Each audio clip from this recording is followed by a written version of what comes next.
Hello friends, this is Sachin Memane and I welcome you all in today's session. Friends, today we are going to discuss basics of English language. पण English लँग्वेजचा basic part discuss करण्याच्या अगोदर आपण language म्हणजे नक्की काय समजून घेऊ. थोडक्यामध्ये समजून घेऊ. तर लँग्वेज म्हणजेच भाषा. That is the simple meaning that we know. This is the literal meaning of this word called language. बरोबर. पण मी असं म्हणू का, एक साधी सिंपल जर डेफिनेशन करायची जर मला म्हटलं तर मी काय म्हणेल, language is nothing, it is a means of communication.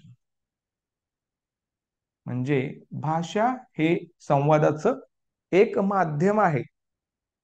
आता मी संवादाचं माध्यम नाही म्हटलं, because language is not only means of communication. म्हणजे भाषा ही फक्त आणि फक्त एकमेव संवादाचं माध्यम नाहीये, तर भाषा व्यक्त न करता सुद्धा मी माझ्या भावना व्यक्त करू शकतो. म्हणजे ज्याला आपण म्हणू की वर्बल कम्युनिकेशन. वर्बल कम्युनिकेशन म्हणजेच काय, here we make use of language to communicate our thought. Language to communicate our thought.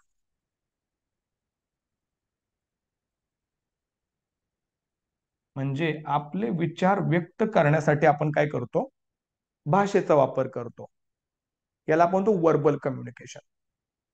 त्याचबरोबर माझ्या भावना व्यक्त करण्यासाठी मी काही हावभाव, काही जेस्चर, काही फेशियल एक्सप्रेशन्स यांचा सुद्धा वापर करू शकतो, ज्याला आपण म्हणतो non verbal communication. Non verbal communication मध्ये काय काय येणार, याच्यामध्ये आपण म्हटलं तुम्ही फेशियल एक्सप्रेशन्स वापरू शकता, राईट.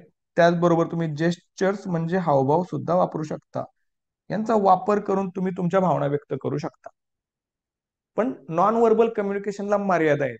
म्हणजे प्रत्येक माझी भावना व्यक्त करताना मला माझ्या चेहऱ्याच्या हावभावांचा वापर नाही करता येत, ते शक्यही नाहीये. म्हणजे non verbal communication has got limitations and it is not that much effective. आणि कदाचित काही वेळा ते मिसअंडरस्टँडिंग पण होतात. म्हणजे वेगळं काहीतरी एक्सप्रेशन द्यायचे आणि वेगळीच एक्सप्रेशन जाते. त्याच्यामुळे बऱ्याच वेळा गोंधळाची परिस्थिती निर्माण होते. त्यामुळे non verbal communication is not an effective means of communication. But त्याच्या तुलनेमध्ये verbal communication is always an effective means of communication. कारण याच्यामध्ये तुम्हाला मर्यादा नाहीये. तुम्ही तुमचा कोणत्याही प्रकारचा विचार तेवढ्याच ताकदीने पुढच्यापर्यंत पोहोचू शकता आणि तो जास्त प्रभावी राहतो. म्हणून लँग्वेजची डेफिनेशन काय म्हणायची, language is an effective means of communication. म्हणजे दोन प्रकारचे कम्युनिकेशन पाहिले आपण. एक असतं वर्बल कम्युनिकेशन आणि दुसरं असतं non verbal communication. Verbal communication मध्ये आपण काय करतो, भाषेचा वापर करतो आपल्या भावना व्यक्त करण्यासाठी. नॉन वर्बल कम्युनिकेशन मध्ये भाषा न वापरता आपण काही सांकेत खुणांचा वापर करतो. उदाहरणार्थ मला कोणाला ये म्हणायचे तर मी कम हिअर म्हणण्याऐवजी असं केलं तरी समजून जातं. एखादी गोष्ट ओके म्हणायची, मी डन म्हणलं असं अंगठा दाखवलं तरी कळतं की डन झालं. बरोबर. त्याच्यानंतर डोळे मिचकावणे, डोळे मारणे, सगळ्या गोष्टी तुम्हाला माहिती आहेत. थोडक्यामध्ये काय, त्या सगळ्या गोष्टींचा वापर मी माझ्या भावना व्यक्त करण्यासाठी करू शकतो, बट डेफिनेटली त्याला मर्यादा आहेत. त्याच्यामुळे नॉन वर्बल कम्युनिकेशन जास्त इफेक्टिव्ह नाही, वर्बल कम्युनिकेशन. मग एवढं तर क्लिअर झालं की वर्बल कम्युनिकेशन इम्पॉर्टंट आहे. वर्बल कम्युनिकेशन मध्ये आपण काय करतो, भाषेचा वापर करतो. त्याच्यानंतर मग भाषेचं स्वरूप नक्की कसं आहे, what is the exact nature of any particular language. I am not talking specifically about English language in general. What is the nature of language, भाषेचं ज्याला आपण स्वरूप म्हणतो. तर भाषेचे आपण त्याला फर्स्ट लँग्वेज म्हणतो. म्हणजे उदाहरणार्थ मी म्हटलं की मराठी ही माझी काय झाली, मातृभाषा झाली, ज्याला मी इंग्लिशमध्ये मदर टंग म्हणतो. मातृभाषेचा अर्थ होतो आईची भाषा.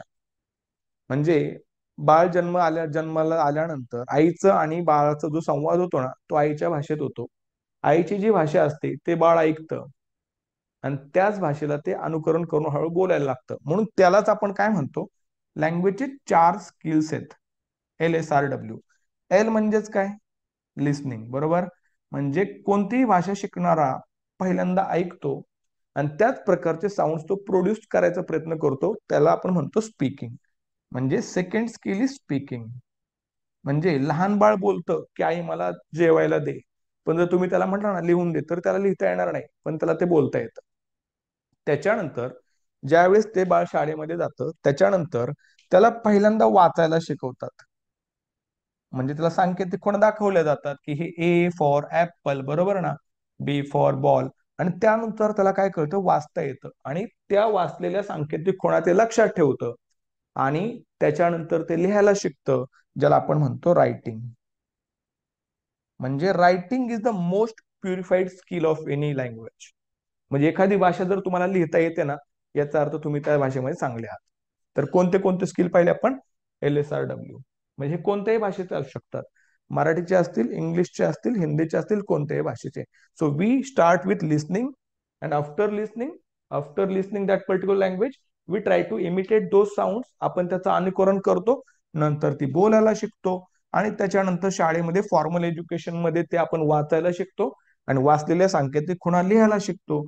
अशा प्रकारे एखाद्या भाषेमध्ये तुम्ही काय होता, पारंगत होता. आता हे झालं भाषेचं स्वरूप, LSRW. याला भाषेची 4 कौशल्य म्हणतात: listening, speaking, reading and writing. आता मी जर तुम्हाला म्हटलं मराठीमध्ये तुम्हाला सगळे येतात का, येस. ऐकायला तर कोणाला येतं, त्याच्यानंतर ऐकलेलं बोलताही येतं, त्याच्यानंतर वाचताही येतं आणि लिहिता येतं. पण is it the same case with all languages? समजा हाच प्रश्न विचारला की हिंदी भाषेबद्दल तुमचं काय आहे? तर तुम्हाला, सर आम्हाला कळतं, कारण आम्ही मूवीज पाहतो, कार्टून पाहतो, सिरीज पाहतो, टीव्ही वेब सिरीज पाहतो, या सगळ्या गोष्टी ऐकून ऐकून तुम्ही हिंदी बोलू शकता. पण हिंदी लिहिताना बऱ्याच वेळा प्रॉब्लेम येतो, आणि त्याच्यानंतर बोलताना तर खूपच प्रॉब्लेम येतो. म्हणजे मराठी लोक आपण बोलताना बऱ्याच वेळा म्हणतो ना की, हिंदी बोलताना बऱ्याच वेळा मला तर येतो, I don't know about you people, मला येतो, राईट. पण मी जर तुम्हाला म्हटलं की ही आपली सेकंड लँग्वेज, म्हणजे गमतीचा भाग बघा, की Hindi is not our national language. म्हणजे हिंदी काय आपली राष्ट्रीय भाषा नाहीये. मराठी आपली राजभाषा आहे. म्हणजे मराठीचा वापर करून आपण काय करतो, महाराष्ट्रातलं सरकार चालवतो, त्या सगळ्या डॉक्युमेंट्स उपलब्ध असतात. हिंदी ही नॅशनल लँग्वेज नाहीये. म्हणजे तुम्हाला माहिती असेल तर, नसेल तर चेक करून घ्या. एक होता प्रवाह की करावं, पण 1965 ला जे आंदोलन झालं, त्या सांगितलं की बाबा नॉर्थ इंडियन्स आहेत, जरी हिंदी बहुल राष्ट्र असतील, राज्य असतील, तर साऊथ इंडियन्सचा विरोध होता की आम्हाला हिंदी येत नाही, तर हिंदी आम्ही लँग्वेज कशी ऍक्सेप्ट करायची. त्याच्यामुळे हिंदी काय राष्ट्रीय भाषा नाहीये. त्याच्यामुळं महाराष्ट्रीयन लोकांचं कसं होतं की आपण मदर टंग म्हणून कोणती भाषा शिकतो, मराठी. हिंदी भाषा आपली होती सेकंड लँग्वेज, कारण त्याच भाषेमध्ये आपण काय करतो, सिरियल वगैरे पाहतो, कार्टून पाहतो. आणि इंग्लिश झाली आपली थर्ड लँग्वेज. थर्ड लँग्वेज का पोरांनो, कारण this language is introduce to us in school. म्हणजे आमच्या आमच्या जनरेशनला, म्हणजे आम्हाला 5वी मध्ये इंग्लिश इंट्रोड्यूस करण्यात आलं, त्याच्यानंतर 1ली पासून इंग्लिश आलं. पण थोडक्यामध्ये, जेवढं चांगलं तुम्ही मराठीमध्ये असता, हिंदीमध्ये असता, महाराष्ट्रीयन स्टुडंट तेवढे इंग्लिशमध्ये चांगले नसतात. तसंच नॉर्थ इंडियाला तुम्ही जर गेला, नॉर्थ इंडियामध्ये UP असेल, बिहार असेल, हिंदी बहुल राज्य असतील, त्याच्यामध्ये हिंदी त्यांची मदर टंग, सेकंड लँग्वेज लगेच त्यांची इंग्लिश होते. नॉर्थ ईस्टला पण तोच आहे, साऊथला पण तसंच आहे, त्यांची रिजनल लँग्वेज आणि लगेच इंग्लिश. आपलं आणि गुजरातचं असे पहिले आमची मराठी, नंतर हिंदी, आणि नंतर इंग्लिश. त्याच्यामुळे English becomes our third language. म्हणून इंग्लिश शिकताना, इंग्लिश बोलताना बऱ्याचशा महाराष्ट्रीयन लोकांना प्रॉब्लेम येतो. आणि this is a compulsory language for all examination, let it be MPSC, UPSC, combined group B, group C, banking, SSC. All examinations have got this language paper as a compulsory language. त्याच्यामुळे आपण त्याला टाळू शकत नाही. मग आपल्याला समजून घेतलं पाहिजे इंग्रजी भाषेचं स्वरूप.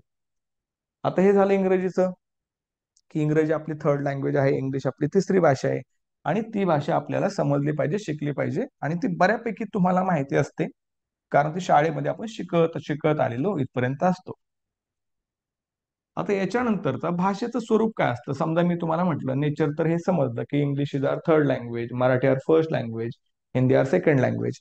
पण मी जर समजा म्हटलं लँग्वेज इज आर्बिट्ररी, आणि it is just a matter of tradition or convention.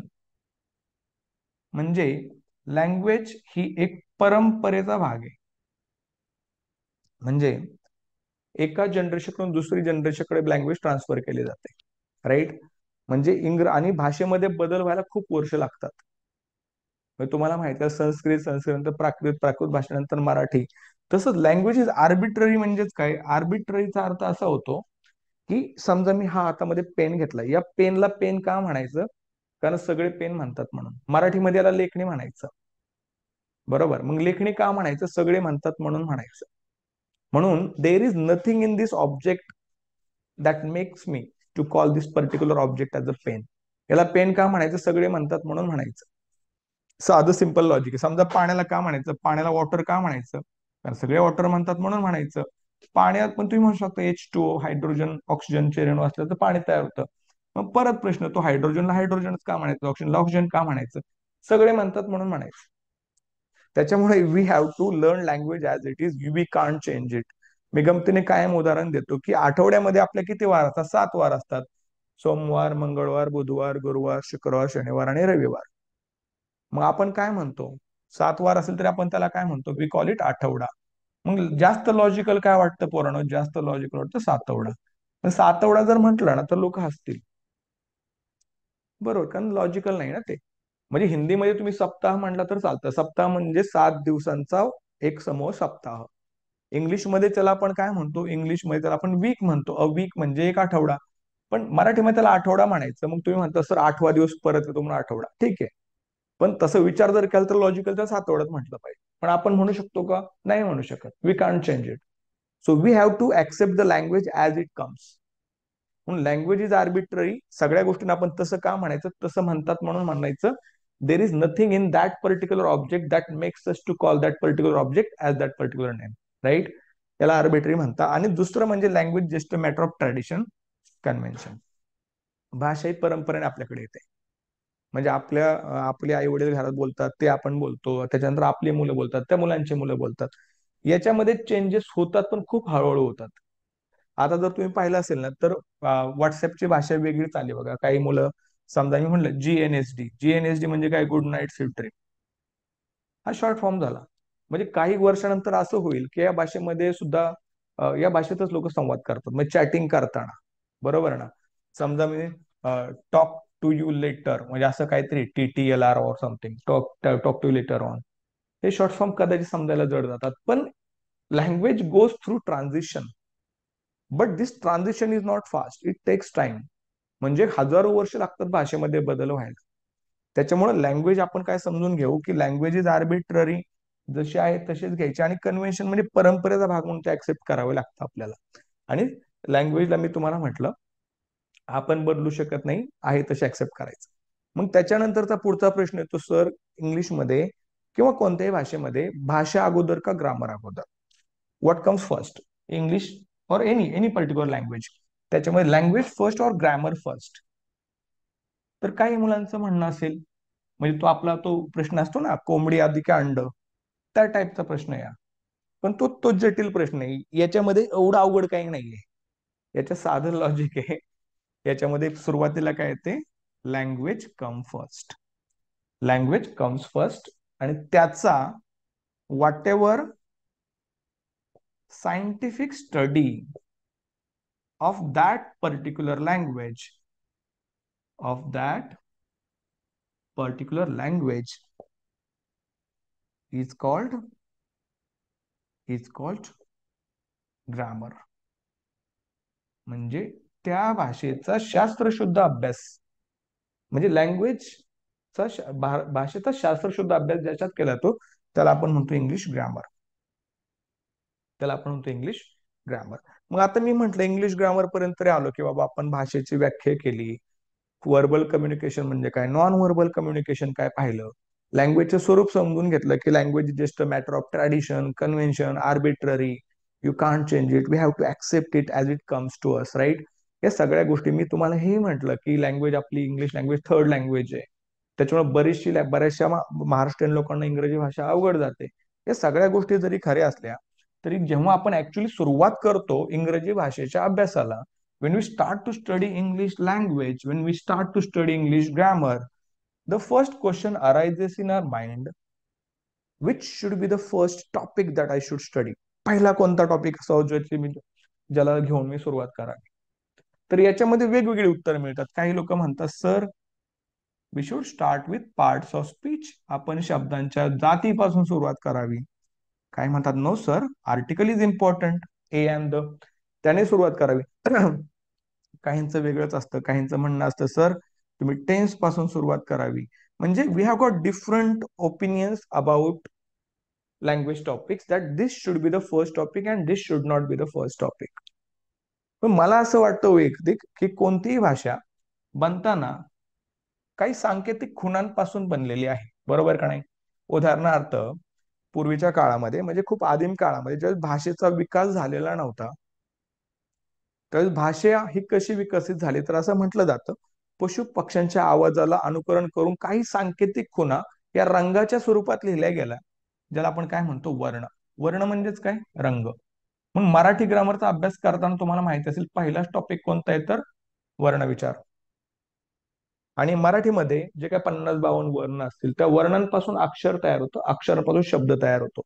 पण जर मी इंग्लिशचा म्हटलं ना, इंग्लिशमध्ये सुरुवातीला काय येतं तर तुम्ही डायरेक्ट म्हणता सर एबीसीडी, बरोबर ना? ऑब्विसली एबीसीडीच येते. मग मला सांगा ए टू झेड हे दोन ज्याला आपण म्हणतो जे 26 गोष्टी आहेत, मी गोष्टी म्हणतोय, त्याला नक्की काय म्हणायचं? त्याला अल्फाबेट्स म्हणू की त्याला लेटर्स म्हणू?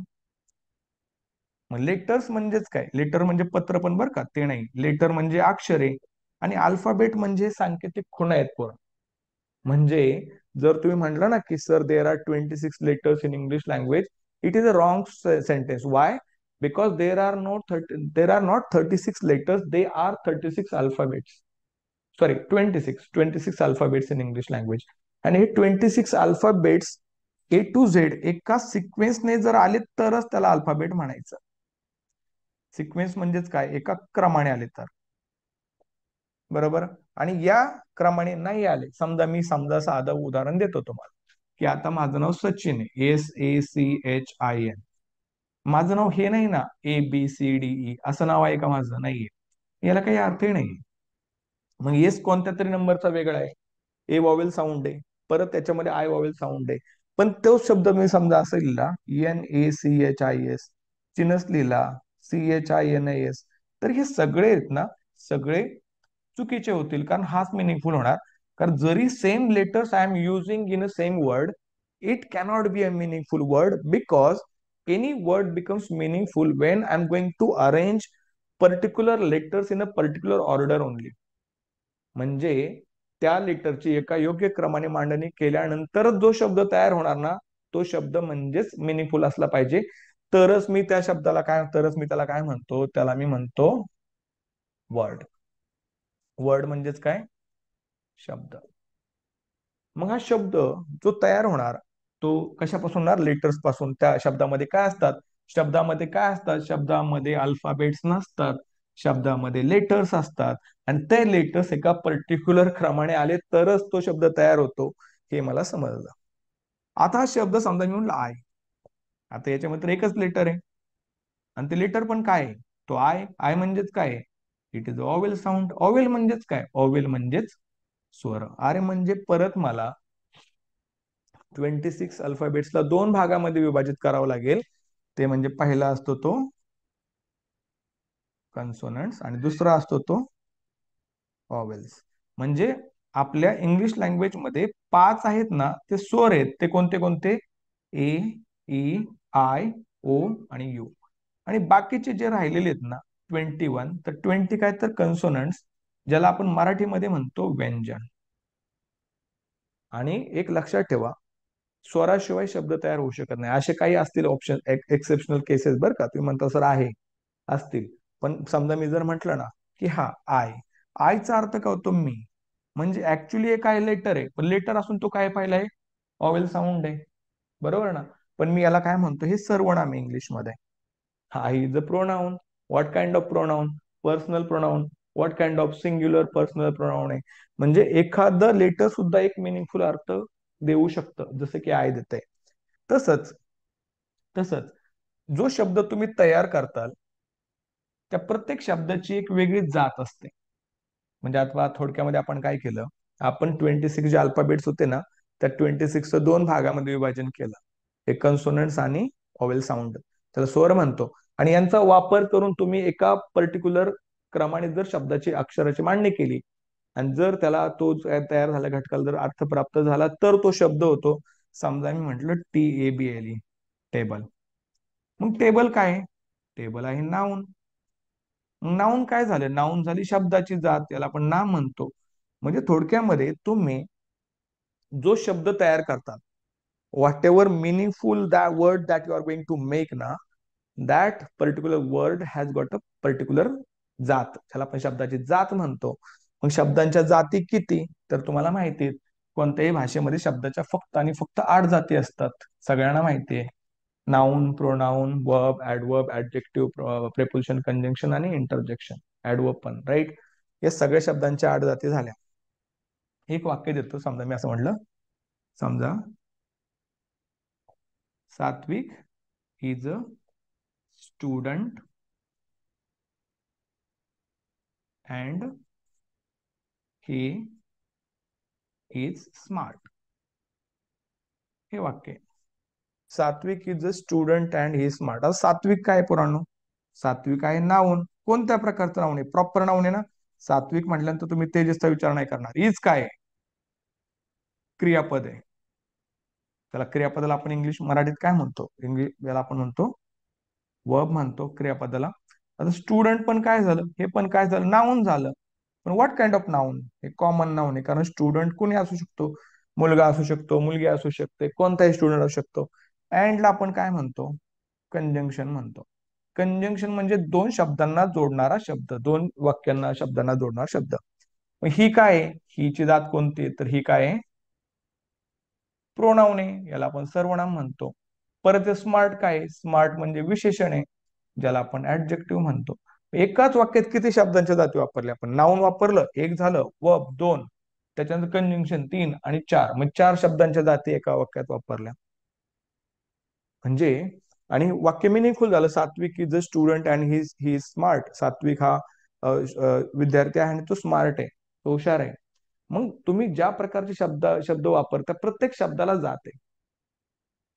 पण मी जर तुम्हाला फक्त आणि फक्त म्हटलं की एक साधं सिंपल सेंटेन्स, साधं एक सिंपल, तुम्हाला एक उदाहरण देतो मी, तुम्ही मला सांगा महत्वाची जात कोणती? समजा मी म्हटलं सचिन. आता समजा माझं नाव लिहिलं, कळतंय का काही? फक्त सचिन, पुढं काय? पण मी फक्त म्हटलं रन, एवढा शब्द म्हटला रन. रनचा अर्थ होतो पळा. पळा म्हटल्यानंतर तुम्हाला कळेल समथिंग इज रॉंग हिअर, भागो, राईट ना. पळा, काहीतरी प्रॉब्लेम. म्हणजे रन एवढं म्हटल्यानंतर समजतंय की काहीतरी गडबड आहे, पळा. मग एका शब्दाने सुद्धा तुम्हाला अर्थ पूर्ण होतोय, तुम्हाला भावना पोहोचतायत. म्हणून शब्दांची जात सगळ्यात महत्वाची कोणती म्हटलं ना, तर पोरांनो क्रियापद. तर क्रियापद is the most important parts of speech, because it is known as the soul of sentence. Soul म्हणजेच काय? आत्मा. आत्मा माहिती आहे ना तुम्हाला? Soul of sentence. कारण याच्याशिवाय कोणताही वाक्य अर्थपूर्ण होऊ शकत नाही. याला आपण म्हणतो वाक्याचा काय? हा आत्मा आहे. म्हणून वाक्याची सुरू म्हणजे एखाद्या भाषेचा अभ्यास सुरू करताना कशापासून सुरुवात करावी? तर तिला नाउन पासून करावी, म्हणजे कोणत्याही पार्ट्स ऑफ स्पीच पासून करू नये. ना टेन्स पासून करावी, ना आर्टिकल पासून करावी.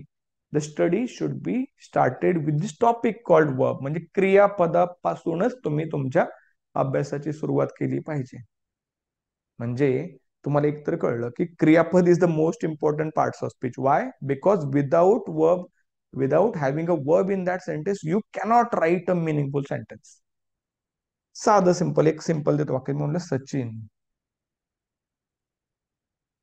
A student.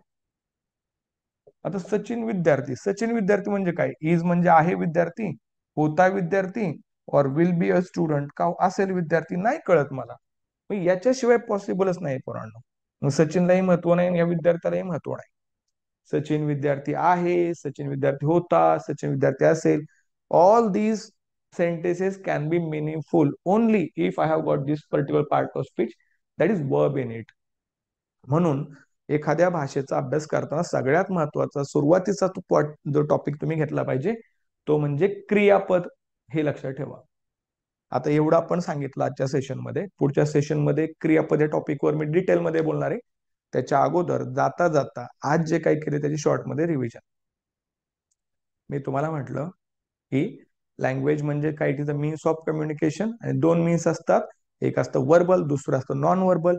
जर मी भाषेचा वापर करतो तिथे वर्बल, आणि जर भाषेचा वापर न करता हावभाव असतील, चेहऱ्याचे एक्सप्रेशन्स असतील, यांचा वापर करून जर मी माझा संवाद तुमच्याशी साधतोय तर त्याला म्हणतात non verbal communication. But non verbal communication is not effective language. Verbal verbal language is a effective means of communication. मग त्याच्यानंतर भाषेचं स्वरूप पाहिलं आपण, की language comes to us by tradition, म्हणजे आपल्या घरचे जे शिकवतात ते आपण शिकतो. आणि दुसरं महत्वाचं म्हणजे लँग्वेज इज आर्बिट्ररी, म्हणजे या बोर्डला बोर्ड, फळाला फळा का म्हणायचं, कारण सगळे म्हणतात म्हणून म्हणायचं, हा परंपरेचा भाग आहे म्हणून म्हणायचं, मी काही बदल नाही करू शकत त्याच्यामध्ये. म्हणून लँग्वेज मला आहे ते शिकावे लागेल. त्याच्यानंतर पुढचा भाग होता की भाषा अगोदर का ग्रामर अगोदर. मी म्हटलं की भाषा अगोदर असते आणि त्या भाषेचा शास्त्रशुद्ध अभ्यास जो केला जातो त्याला म्हणायचं ग्रामर. ओके, या गोष्टी पाहिल्यानंतर आपण काय केलं, we started with a topic called alphabets. आणि अल्फाबेट्स म्हणजे काय, A to Z एका ओळीने आले, एका क्रमाने आले तर they are alphabet. There are 26 alphabets. पण शब्द कसा तयार होतो, शब्द तयार होतो पासून लेटर्स, लेटर्स पासून. Word is made of letters, म्हणजे एखाद्या शब्दामध्ये अक्षर असतात, मग अक्षर एका पर्टिक्युलर वेळेने आले तर होतात. PEN म्हटलं तरच अर्थ आहे, NEP म्हटल्यानंतर अर्थ होऊ शकत नाही. आलं लक्षात, म्हणजे when letters are ordered in a particular way then it becomes a word.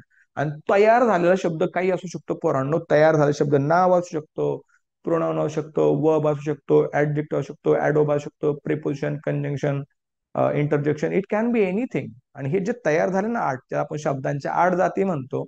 आपलं ठरलंय की सगळ्यात महत्वाचं क्रियापद, कारण क्रियापद आहे वाक्याचा आत्मा.